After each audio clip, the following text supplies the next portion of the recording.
Hey, how's it going? And today we're going to be talking about Dragon Ball Daima.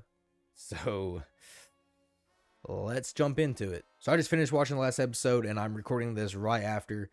And I will say it leaves a sour taste in my mouth because I was such a fan of Daima. I was an advocate. I was backing it up, saying it was a 10 out of 10, from start to finish till the last episode. Because Daima itself did so good. It went back to OG Dragon Ball Adventure, OG Dragon Ball comedy, which I love. Like, there was a lot of that in there throughout the series that I was like, yeah, I could tell he worked on this a lot. And then good world building for the demon worlds. And then, dude, the lore that we got for the demon worlds, the demon realm, the Kais, everything was so good. Like, there was so much good lore that we got out of it, and we were eating good for the lore. But let's talk about the elephant.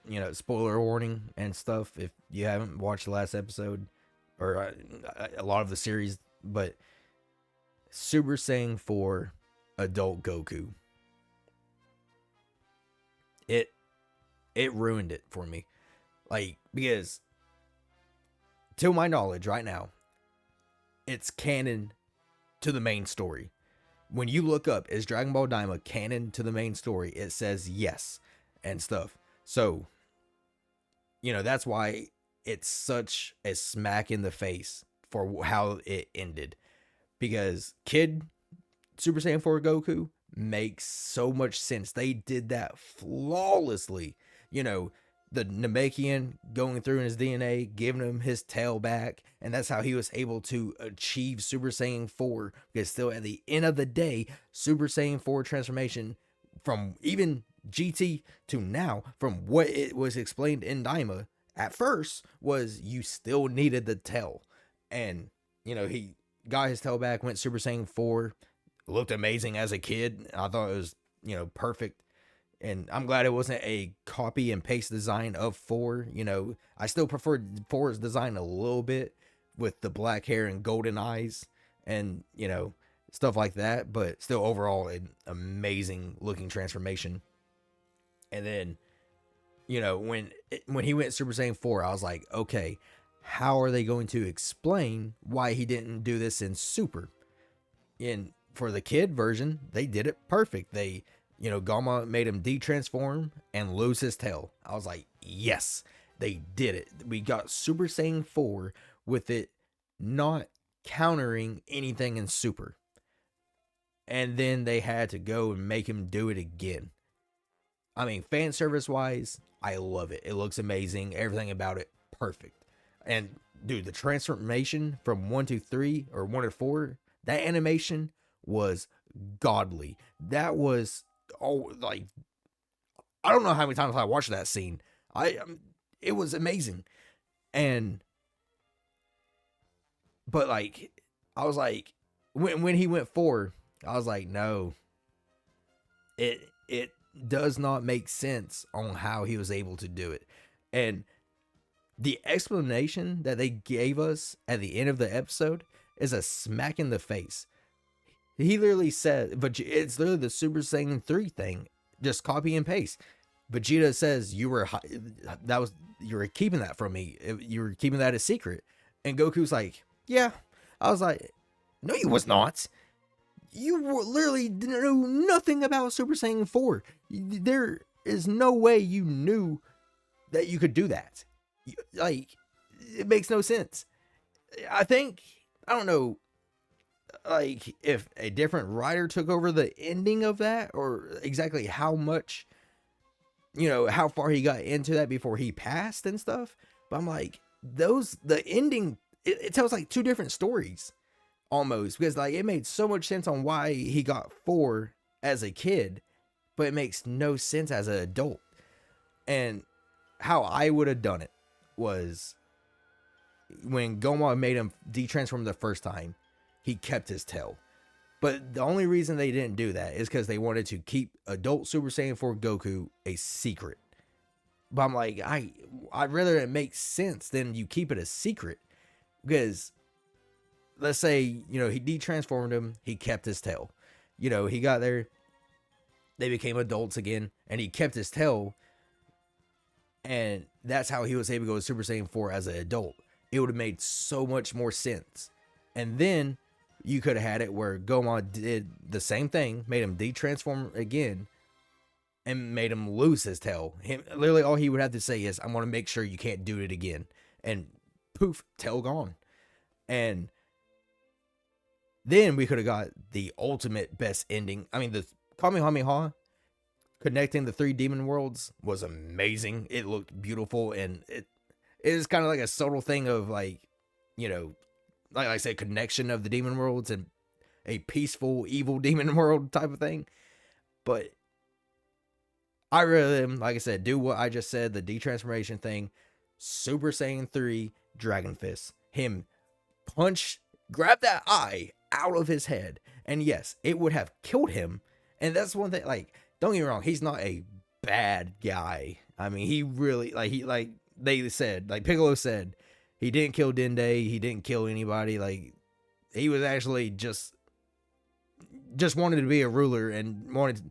I mean, don't get me wrong, he started it. He went there, and he didn't need to go there either. But you get my meaning. And I'm like, it would have killed him and stuff, but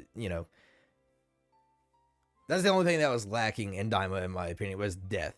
Like, when Pansy's dad ship came down and it got blew up, I was like, imagine if they all died, because like they can wish him back and stuff. I was like, I just want that little bit of death and stuff.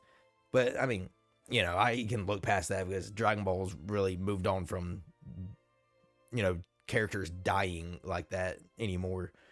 But yeah, no, that's how I would have done it, detransformation and stuff. But yeah, Super Saiyan 3 Vegeta, I mean, it looked amazing. I liked it. I'm glad it was, a different design than Goku's.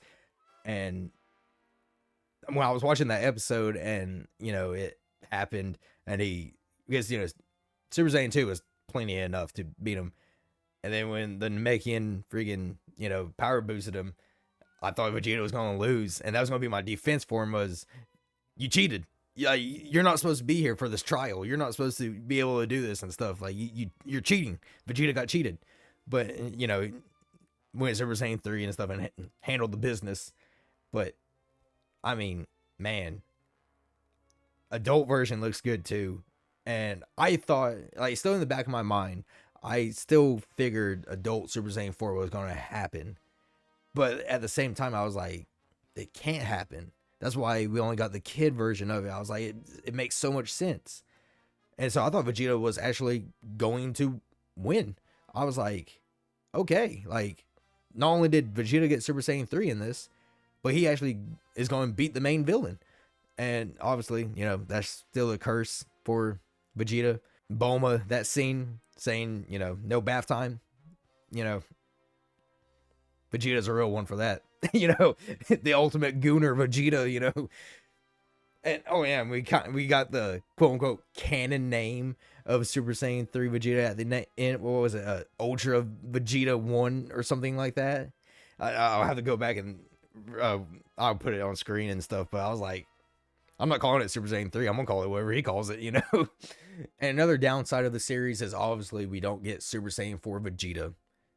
We still get the badass design of him in GT, but it's just one of those things that, like, man, we'll never get it now. Like, and it sucks. And the other downside of that series was the fusion bugs. Like, I don't know why they brought that up and did not do anything with that. And my literal reason on why there was no fusion and stuff with that is he couldn't think of a new name. Because, we got Vegito and Gogeta. Like, you can only combine the names so many times. And I think that's literally the reason it was just teased and stuff, was he couldn't think of a new name. And, like, that might not be true, but, like, that's what I think happened. I will say again, if you look up, is it canon to the main story? It says yes. So that's the only reason why I'm giving it so much shit right now. Because before that last episode, 10 out of 10. But with that last episode, it probably falls to like a 5. Like, it's literally one of those things where it's such a good series all throughout, but that last episode just nosedives it. Like, I enjoyed every bit of it. I still love it, but it's just where I'm such a story guy, I'm like, it ruined it for me. I mean, I'm not exactly sure how long this video was going to be, or, I was just kind of go on here and ramble and rant a little bit, my opinions and stuff. And I guess I'll talk about the dub too, since the dub's been coming out. Dub for Dragon Ball has always been better than sub, in my opinion, but sub clears this one. Dub is so bad. Besides Goku, I don't like how Vegeta sounds. I don't like how Piccolo sounds. Chi-Chi and Bulma sounded good. Pansy sounds good. Glorio sounds good.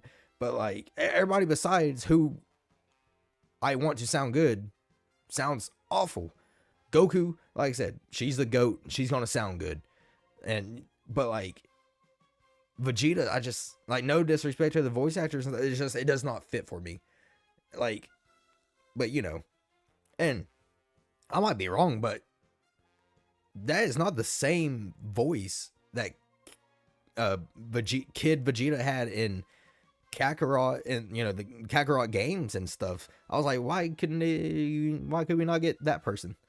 But it might be in the I'm not sure. I'll have to look that up later. But yeah, and Majin Buu and Do. At first I didn't like him, but I'm glad it wasn't just a copy and paste of Majin Buu and stuff. Like, when about Super Saiyan 3 Do, you know what I'm saying? Majin Do, Super Saiyan 3. That scene was so good. But yeah, I think I'm gonna end it there. I mean, I'm just ranting right now and rambling, and I don't want to go on for too long with just nonsense.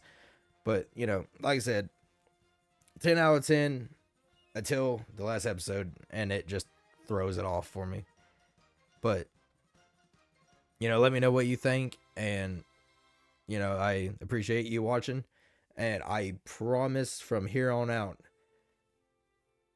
a lot of videos. I recently moved and stuff, and basically it's time to lock in, is what I'm saying.